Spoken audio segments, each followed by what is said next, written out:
Hey guys, so in this video we are going to talk about curve fitting with linear and nonlinear equations. Now, many scientific and engineering observations are made by conducting experiments in which physical quantities are measured and recorded. The physical records are typically referred to as data points. Now, for example, the compressive strength of concrete depends on the water-cement ratio used. Now, their relationship is shown in the table here. So, eto, sa first column, makikita natin yung water to cementitious material ratio by mass. And then sa second column naman, nandyan yung compressive strength ng concrete after 28 days. So, ito yung tinatawag natin na mga data points. Now, once the data is known, scientists and engineers can use it in different ways. So often, the data is used for developing or evaluating mathematical formulas or equations that represent the data. So this is done by curve fitting. Curve fitting is a procedure in which a mathematical formula or equation is used to best fit a given set of data points. For example, let us plot the given data points here. So, yung ginagawa natin kapag sinabing curve fitting is we formulate an equation or formula kung saan yung graph niya will fit the data points that we have. Okay? So, again, hindi naman kailangan na exact talaga yung graph ng function natin. Okay? So, hindi kailangan na matamaan niya lahat ng mga data points natin. So, yung requirement lang natin is a best fit. So this means that the function does not have to give the exact value at any single point but fits the data well overall. Kumbaga yung trend ng data points natin, it is well represented by the equation or the formula that we have formulated. Okay, so we have another graph here. So this graph shows a plot of the strength and the grain size of many metals. So, ito naman yung curve niya that shows the best fit for the given set of data points. Again, it can be observed that the curve fits the general trend of the data but does not match any of the data points exactly. So, curve fitting is typically used when the values of the data points have some error or scatter. So, sa pagkuha kasi ng mga data points na to, is hindi naman talaga natin maiiwasan magkaroon ng error. So, hindi talaga required na yung curve na pipiliin natin or ifo-formulate natin will match all these points exactly. Okay? So, okay lang na magkaroon tayo ng counting error kasi, again, yung pagkuha pa lang ng data points, meron na yung error. So, ang importante lang dito is we formulate an equation or formula that best fit or represent the trend of the given set of data points. Okay, so another use of the data points that may be given to us is for estimating the expected values between the known points. So this procedure is called interpolation. So interpolation is a procedure for estimating a value between known values of data points. Now, it is done by first determining a polynomial that gives the exact value at the data points and then using the polynomial for calculating values between the points. So, yun yung difference niya compared doon sa curve fitting. Again, if we are going to use our data points for interpolation, then we have to formulate an equation that will match all of the data points exactly. Okay? So, exact dapat siya. So, pagdating doon sa curve fitting, hindi naman required o hindi kailangan na exact. Pag interpolation, kailangan exact siya. So, yun yung difference nilang dalawa. Again, in this video, yung pag-uusapan lang natin is curve fitting. So, sa susunod na natin pag-uusapan yung interpolation. Okay? So, first, we will perform curve fitting using a linear equation. So, looking back at our graph kanina, so yung gagawin natin is we will try to fit a linear equation that will represent these given data points. Okay? So, linear, straight line lang siya. So, first, let us define a criterion that measures how well the approximating function fits the given data. So, this criterion can be obtained by calculating a total error E in terms of the residuals.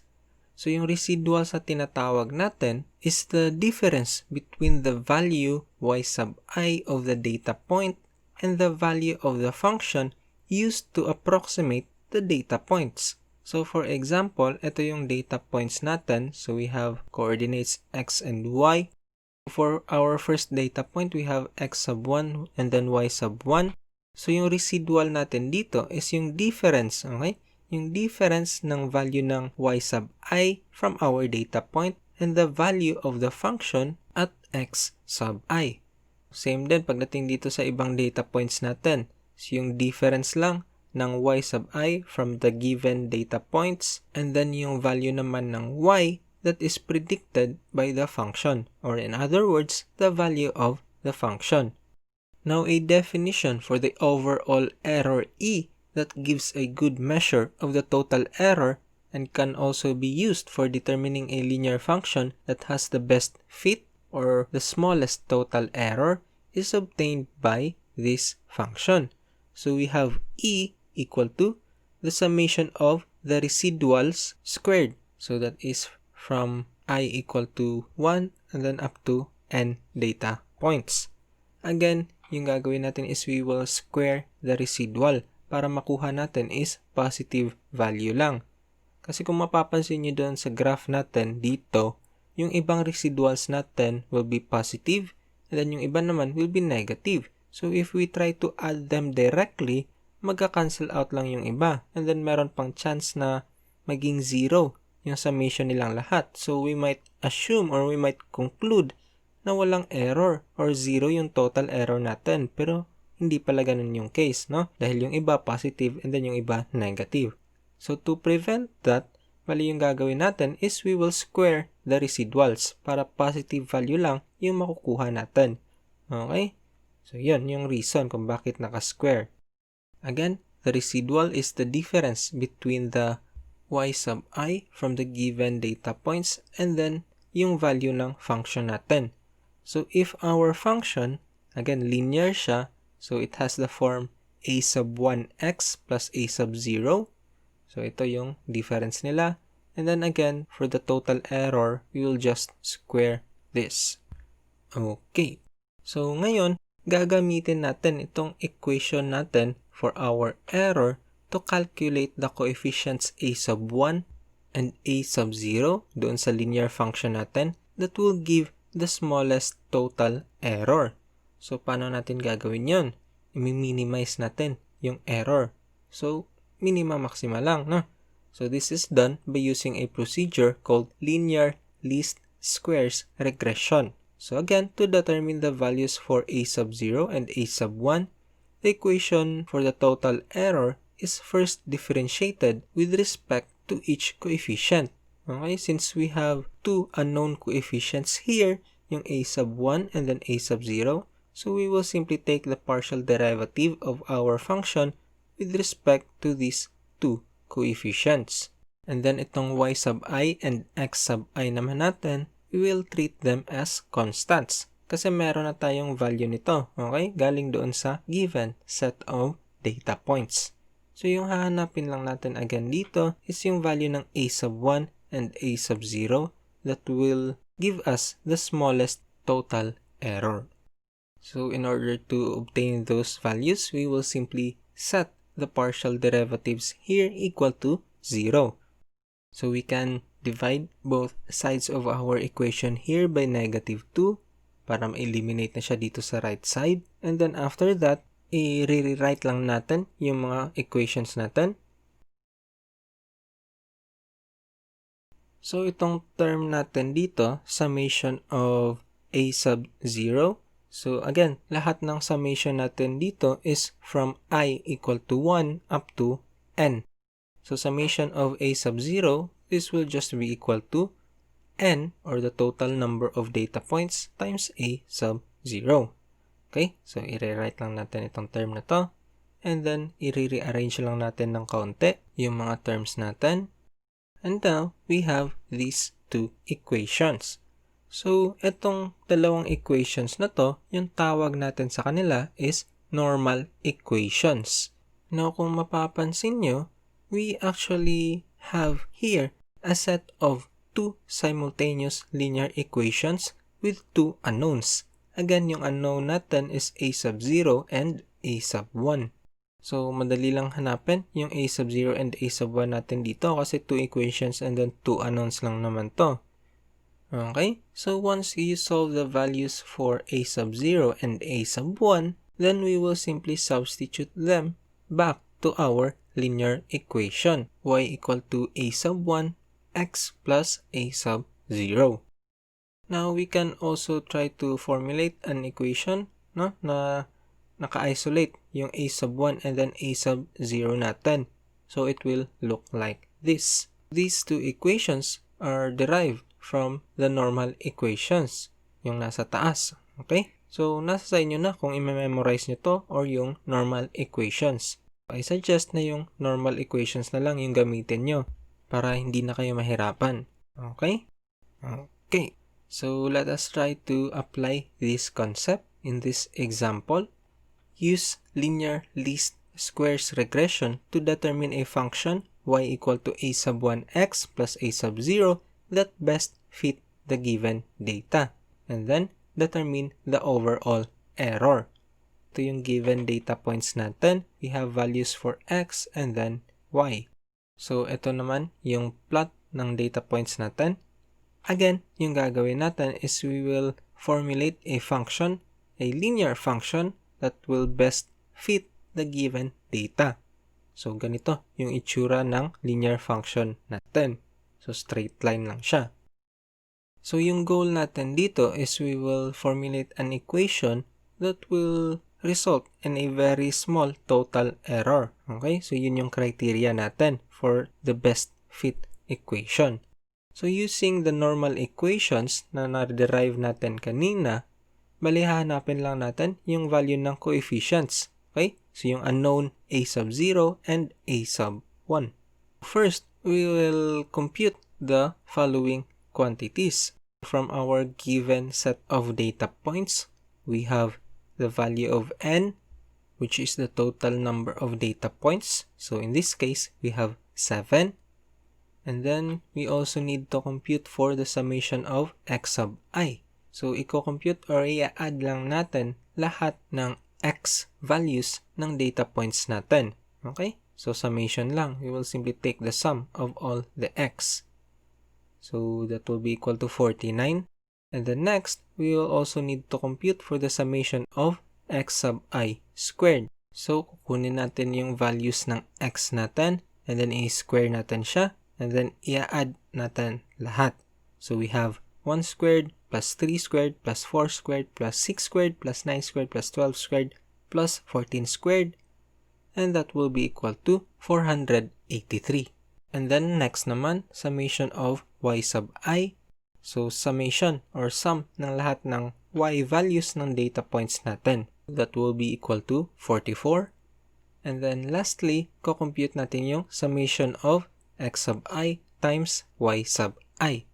So, we will simply take the product of the x and y values of our data points and then i-add lang natin lahat. Okay? So, for example, sa first data point natin, we have 1 and 2.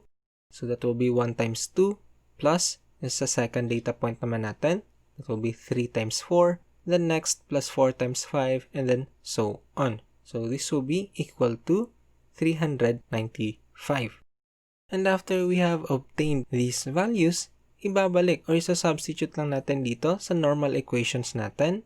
And then now we have two equations and then two unknowns. So, a sub 0 and a sub 1 yung hanapan natin ng values. So, you can use different methods na. No? So, kayo nang bahala para ma-solve nyo itong dalawang equations na ito. So, you can use substitution or elimination, or you can use matrix method. So, kayo nang bahala kung anong method yung gagamitin nyo in order to solve these two equations.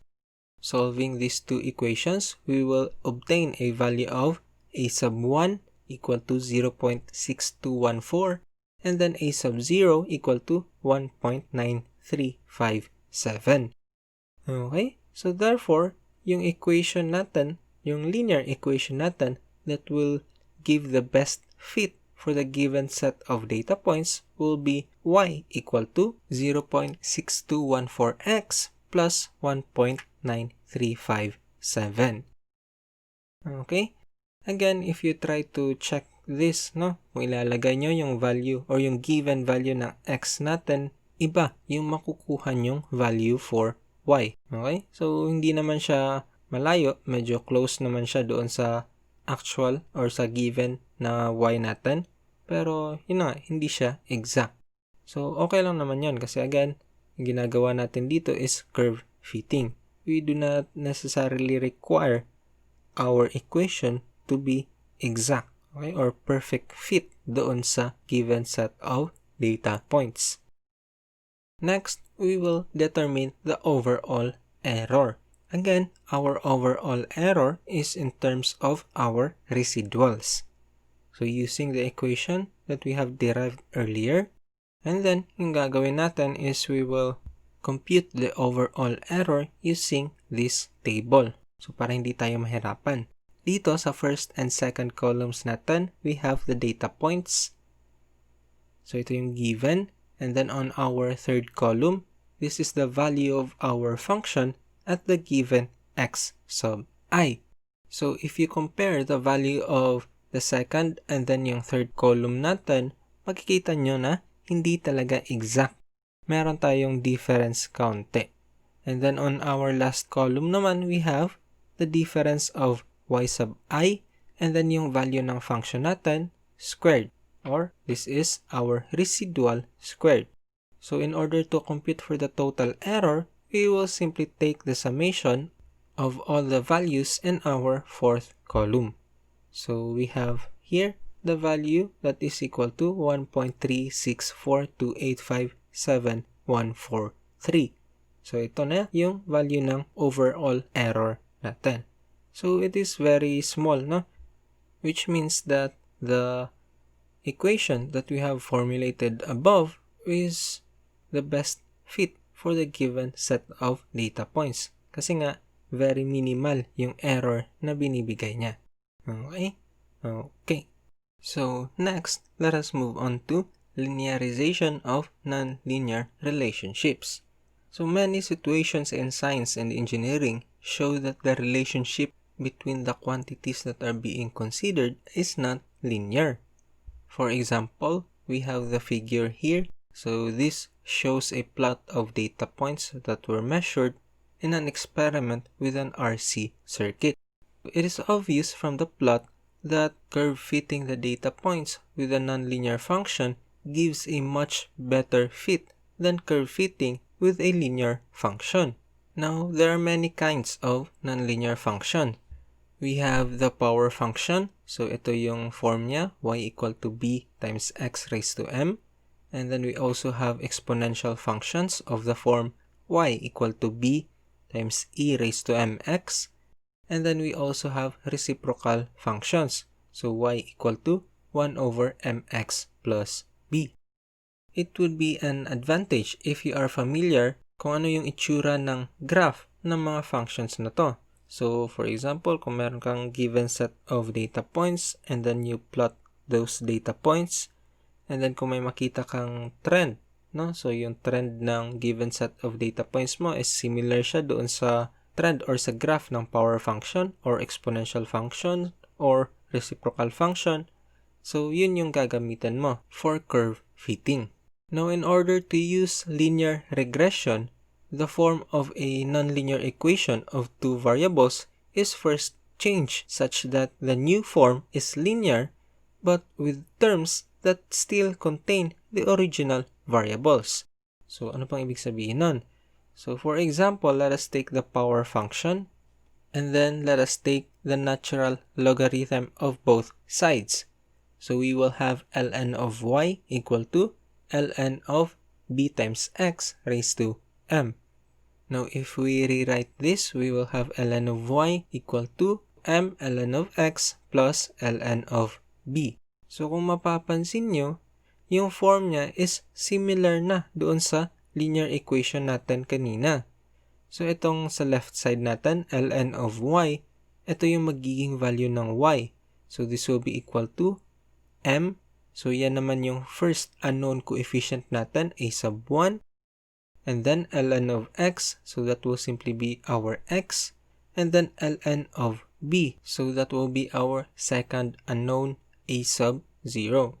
So meron na tayo ngayong equation that is linear but in terms of our original variables.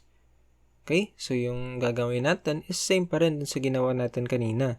We will use the normal equations in order to obtain the value of our unknown coefficients. But instead of using x, yung ilalagay natin dito is ln of x. And then yung y naman natin, yung ilalagay din natin is ln of y. And then, once a sub 1 and a sub 0 are known, the constants b and m in the exponential equation can be calculated. So many other nonlinear equations can be transformed into linear form in a similar way. This table lists several such equations. So dito sa first row natin, makikita natin yung power function. So same yung ginawa dito sa ginawa natin kanina. Again, we took the nonlinear equation and then we transformed it into a linear form but still containing the original variables. So in our fourth column here, kung makikita nyo, values for linear least squares regression. So ito yung gagamitin natin na values for our x and y dun sa normal equations natin. Again, dito sa power function natin, we will use ln of x and then ln of y instead of x and y. So sa next row naman, makikita natin dito yung exponential function and then yung linear form niya and then yung relationship ng mga variables natin and then also the values that we will use for our linear least squares regression or yung values na ilalagay natin doon sa normal equations natin. So again, a plot of the given data points can give an indication as to the relationship between the quantities. So it is much better talaga na i-graph nyo muna yung set of data points na binigay. Now whether the relationship is linear or non-linear can be determined by plotting the points in a figure with linear axis. So if in such a plot the points appear to line up along a straight line, then the relationship between the plotted quantities is linear.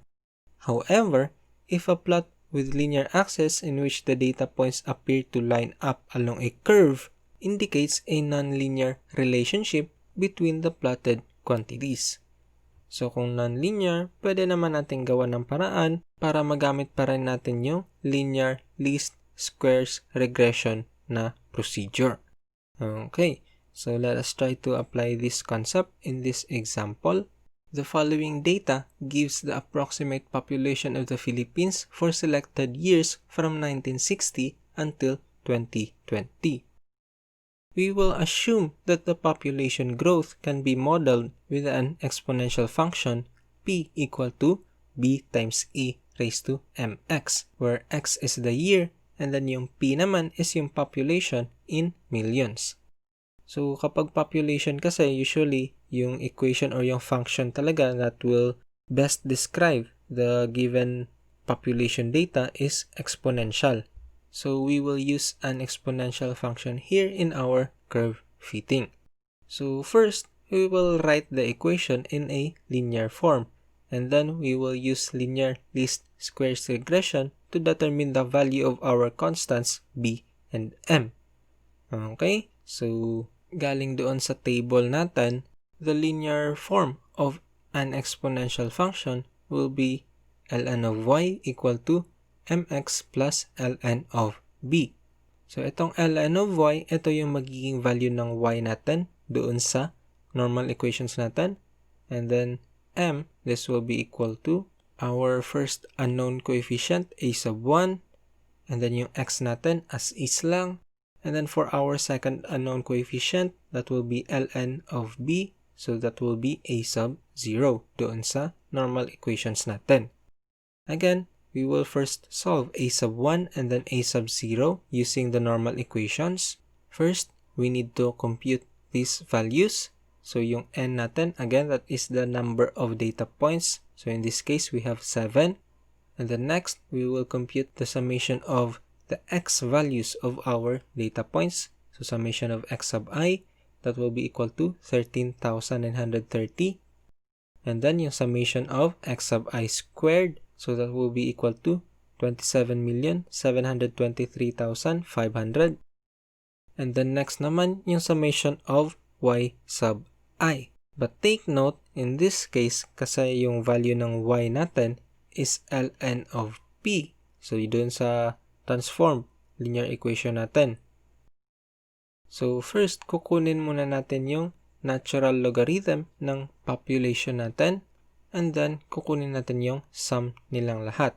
So, we have ln of 26.3 plus ln of 35.8 plus ln of 47.4 and then so on.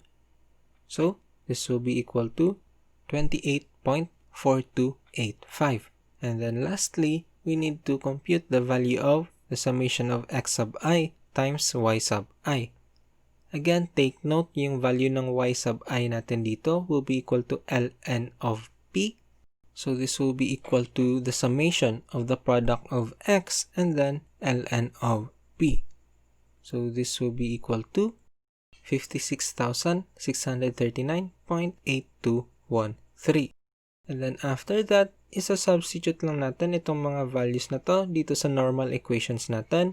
And then we will simply solve for a sub 0 and then a sub 1.